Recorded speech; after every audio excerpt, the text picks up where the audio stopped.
మాట్లాడడం జరిగింది. సరే, ఒక బాధ్యతాయుతమైనటువంటి ప్రభుత్వం దాని మీద వారు లేవనెత్తినటువంటి అనేక అంశాలను అయితే నివృత్తి చేయాలి, లేదా వాటి మీద చర్చించి సవరించుకోవాలి, సరి అయిన వివరణ ప్రజలకు ఇవ్వాలి. నిన్న రేవంత్ రెడ్డి గారు అంటే ఎంత మరుగుజ్జు మనస్తత్వం అంటే, కేసీఆర్ గారు 7ంటికి ప్రెస్ మీట్ అయితే ఆయన 9 గంటలకు రాత్రి 9:30కి ఇంట్లో చిట్చాట్ పెట్టడం అంటేనే ఆయన ఎంత సంకుచిత మనస్తత్వంతో, ఎంత మరుగుజ్జు మనస్తత్వంతో ఆయన గారు ముఖ్యమంత్రి పనిచేస్తుండో మనకు అర్థమవుతా ఉంది. సరే, అది ఆయన విజ్ఞత, ఆయనకు వదిలేస్తాం. ఇప్పుడు కేసీఆర్ గారి వ్యక్తిత్వం ఏమో హిమాలయాల పర్వతాలంత ఎత్తుగలిగిన వ్యక్తిత్వం కేసీఆర్ గారిది. రేవంత్ రెడ్డిది ఏమైపోయిందంటే ఒక మరుగుజ్జు మనస్తత్వం, సంకుచిత భావాలు కలిగినటువంటి వ్యక్తి. కేసీఆర్ గారు నిన్న ఒక స్టేట్స్మెన్ లాగా మాట్లాడారు, కానీ రేవంత్ రెడ్డి గారు నిన్న చిట్చాట్ రూపంలో మాట్లాడింది ఎట్లుందంటే ఒక స్ట్రీట్ రౌడీ లాగా మాట్లాడినట్టున్నది. సో ఒక గల్లీ గుండా ఓ దాదా మాట్లాడినట్టుగా ఒక స్ట్రీట్ రౌడీ లాగా రేవంత్ రెడ్డి గారు మాట్లాడారు. ఇంత చిల్లరగా మాట్లాడతారా? ఆయన కేసీఆర్ గారు చాలా గొప్పగా ఆయన మాట్లాడుతూ ఒక మాట అన్నారు, తెలంగాణకు నొక్కుబడనీయను అన్నాడు.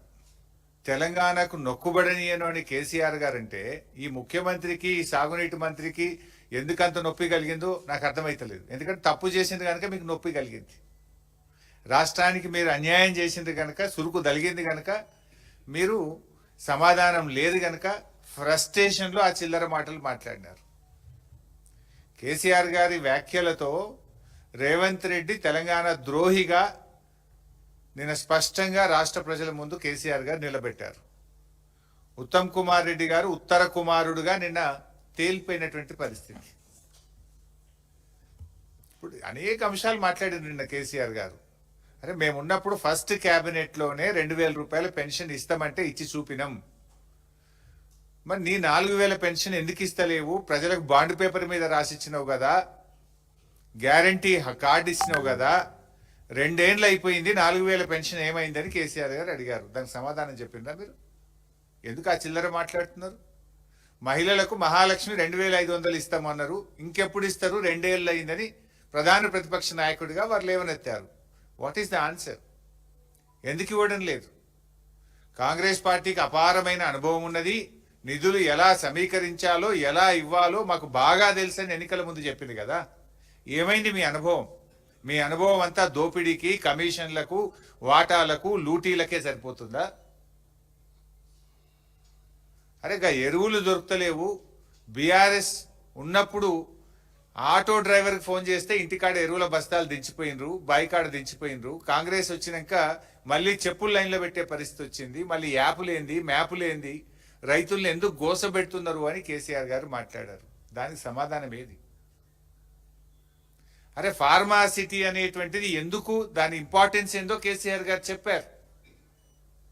నగరంలో ఉన్నటువంటి జీడిమెట్ల కానీ అనేక రసాయనిక పరిశ్రమలు ఉన్నాయి, వాటన్నిటిని అక్కడ తరలించడానికి 5 ఏళ్ళు కష్టపడి చేసినాం. నీ ఇష్టం వచ్చినట్టు రియల్ ఎస్టేట్ వ్యాపారం చేయడం కాదు, హైదరాబాద్ ప్రజల శ్రేయస్సు కోసం ఫార్మా సిటీని అక్కడికి పెట్టాలనుకున్నాము అని చెప్పిండ్రు. దాని మీద ఏది మీ ఆన్సర్? ఏది? ఆయనేమో ఒక స్టేట్స్మెన్ లాగా ఈ రాష్ట్ర ప్రయోజనాల కోసం, ఈ హైదరాబాద్ ప్రయోజనాల కోసం కేసీఆర్ గారు మాట్లాడారు.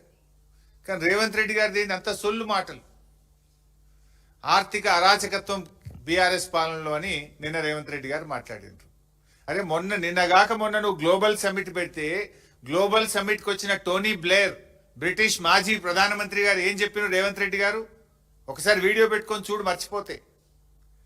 ప్రముఖ ఆర్థిక రంగ నిపుణులు, ఆర్బీఐ గవర్నర్ గౌరవనీయులు సుబ్బారావు గారు ఏం చెప్పినారు? ఒక్కసారి ఆ వీడియో చూడు.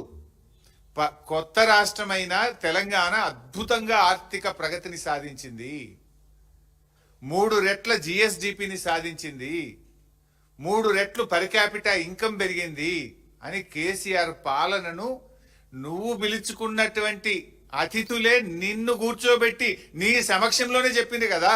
ఇంకా సిగ్గు లేకుండా ఏం మాట్లాడుతున్నావు? కేసీఆర్ గారు ఆర్థికంగా ఈ రాష్ట్రాన్ని పరిపుష్టిని సాధించారు. జిఎస్డిపి గ్రోత్ రేట్లో, పర్ క్యాపిటా గ్రోత్ రేట్లో దేశానికే మార్గదర్శకంగా ఈ తెలంగాణను నిలిపారు కేసీఆర్ గారని ఇలా ప్రపంచవ్యాప్తంగా పేరుగాంచిన టోనీ బ్లేర్ చెప్పిండ్రు. ఈ దేశంలో పేరుగాంచిన దువ్వూరి సుబ్బారావు గారు చెప్పిండ్రు. నువ్వు దోలుకొచ్చుకున్న గెస్ట్లే చెప్పిండ్రు. నువ్వు మాట్లాడేది నిజమా? ఆ ప్రముఖ ఆర్థిక రంగ నిపుణులు, మాజీ ప్రధాని చెప్పేది నిజమా? ఎందుకు ఆ చిల్లర మాటలు మాట్లాడతావు? రాష్ట్రం పరువు తీయకు రాజకీయాల కోసం. ఈ రాష్ట్రం గొప్పగా ఉన్నది ఆర్థికంగా అని మాజీ ప్రధాని, మాజీ ఆర్బీఐ గవర్నర్లు ఒకవైపు కితాబిస్తుంటే నువ్వు రాజకీయాల కోసం ఎందుకు ఈ చిల్లర మాటలు మాట్లాడుతున్నావు? రాష్ట్ర ప్రజల పరువును ఎందుకు తీస్తున్నావు? రాష్ట్రం యొక్క గౌరవాన్ని ఎందుకు దెబ్బతీస్తున్నావు? రాష్ట్ర ప్రగతిని ఎందుకు దెబ్బతీస్తున్నావు అని అడుగుతా ఉన్నా. అసలు ఏమన్నా మాట్లాడితే ఏమన్నా ఒక సందర్భం ఉందా? ఇప్పుడు ఏదో పచ్చ కళ్ళద్దాలు పెట్టుకుంటే లోకమంతా పచ్చ కనబడ్డట్టు ఈ రేవంత్ రెడ్డి బుద్ధే అది. ఎందుకంటే ఆయనే స్వయంగా చెప్పిండు, నా సొంత పార్టీ నాయకులనే తొక్కుకుంటా పెరిగినోన్ని అని నువ్వే చెప్పినావు కదా. నీ నాయకుడు, నీ మంత్రి కోమటిరెడ్డి వెంకటరెడ్డే చెప్పిండు, 50 కోట్లు పెట్టి మావాడు పిసిసి అధ్యక్ష పదవి కొనుక్కున్నాడు అని. 50 లక్షల రూపాయలు లంచం ఇస్తూ రెడ్ హ్యాండెడ్ గా ఒక ఎమ్మెల్యేను కొనుగోలు చేసే ప్రక్రియలో పట్టుబడ్డ దొంగవు నువ్వు. అసలు నీకు నిజాయితీ ఎక్కడదయా? మా దృష్టిలో ఒక పార్టీ అనేది తల్లి లాంటిది. పార్టీ అధ్యక్షులు ఒక తండ్రి లాంటి వారు. 25 సంవత్సరాలుగా ఒక రాజకీయ పార్టీలో నిజాయితీగా, నిక్కచ్చిగా, నాయకుడి అడుగుజాడల్లో త్యాగాల పునాదుల మీద ఎదిగిన నాయకత్వం మాది. నువ్వేందే చదువుకున్నది బీజేపీ లాంటి నువ్వే చెప్తివి. అదేవిధంగా పెరిగిందేమో తెలుగుదేశం లాంటివి, నౌకరేమో కాంగ్రెస్ చేస్తున్నా అనబట్టివి. రేపేడుంటావో తెలియని రకం నువ్వు. పుట్టుకో దాంట్లో, చదువో దాంట్లో, నౌకరో దాంట్లో, రేపెండ్లుంటావో నువ్వు. అసలు నీకు నీతి, జాతి, విలువలు నీకేమైనా ఉన్నాయా? పైసలు పెట్టి పదవి కొనుక్కుంటావు, పూటకో పార్టీ మారుస్తావు. చొక్కాలు మార్చినంత ఈజీగా పార్టీలు మార్చిన నాయకుడు రేవంత్ రెడ్డి. అరే మేము సిల్వర్ జూబ్లీ జరుపుకున్నాం. ఎమ్మెల్యే పదవిని, మంత్రి పదవిని మా నాయకుడు ఆదేశిస్తే గడ్డి పోచల్లాగా త్యాగాలు చేసిన చరిత్ర మాది. వెన్నుపోట్లు పొడిచిన చరిత్ర నీది. నీకు మాకు నక్కకు నాగలోకు అనుకున్నంత తేడా ఉంది. నువ్వా మా గురించి మాట్లాడేది? నీకు మాట్లాడే అసలు నైతికత ఉందా నీకు? ఇవాళ నువ్వు ఎట్లా అంటే ఊసర వెల్లులు కూడా నిన్ను చూస్తే సిగ్గుపడతాయి. నువ్వు మాటలు మార్చే తీరు కానీ, నువ్వు పార్టీలు మార్చే తీరు ఊసర వెల్లులు కూడా సిగ్గుపడేటంత దారుణంగా ఉంది నీ పరిస్థితి. అరే నీ నోటితోనే సోనియా గాంధీని దేవత అంటివి, నీ నోటితోనే బలిదేవత అన్న రకం కదా నువ్వు. మొక్కాల నీ నోటికి. బలిదేవత అన్నది నువ్వే, దేవత అన్నది నువ్వే. రేపు ఇంకేమంటావు ఆమెను? అసలు నీకు స్టాండ్ ఉందా? నీకు ఒక సిద్ధాంతం ఉందా? నీకు ఒక పద్ధతి ఉన్నదా రేవంత్ రెడ్డి? నీకు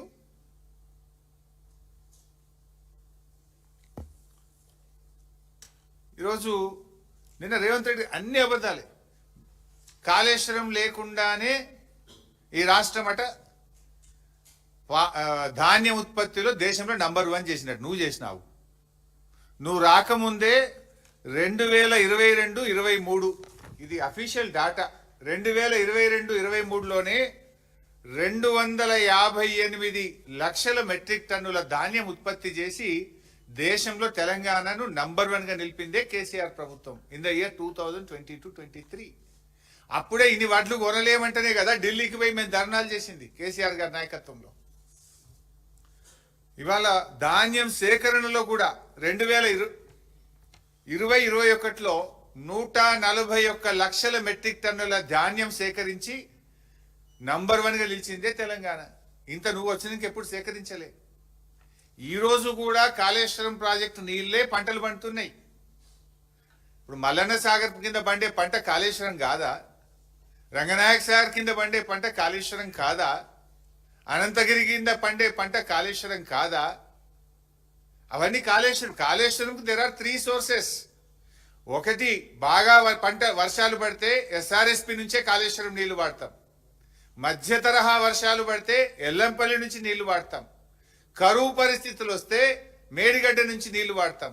గత 2 సంవత్సరాలుగా వర్షాలు పడ్డాయి కనుక ఇటు ఎల్లంపల్లి అటు ఎస్ఆర్ఎస్పి నుంచే కాళేశ్వరం మోటార్లు ఆన్ చేసినాం, కాళేశ్వరం ద్వారా రిజర్వాయర్లు నింపినాం, కాళేశ్వరం ప్రాజెక్టు ద్వారా లక్షల ఎకరాలకు ప్రత్యక్షంగా పరోక్షంగా సాగునీరు అందించినాం.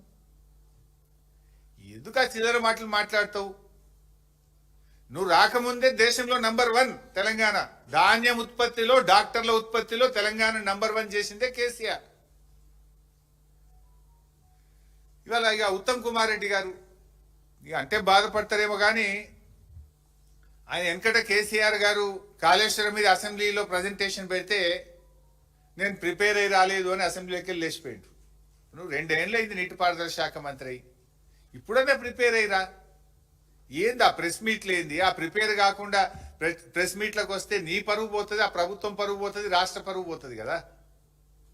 నేను ప్రిపేర్ చేస్తున్న అధికారులు కూడా మరి సరిగా ప్రిపేర్ చేస్తలేరా? నువ్వు సరిగా ప్రిపేర్ అవుతలేవా?